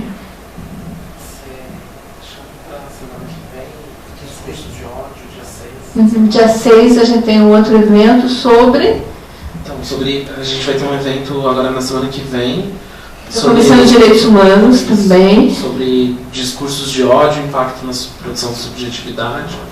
Vai ser bem interessante, vai ser com a Michelle Ribeiro, que é inclusive da Rede Mulheres Negras, e da Laila Pejo, que é uma organização de mulheres negras que trabalham com a questão da HIV/AIDS e psicóloga. Então acho que vai ser bem legal. Quarta-feira, às 19 horas aqui. Às 19 horas aqui vai ser. É como se fosse uma continuidade desse.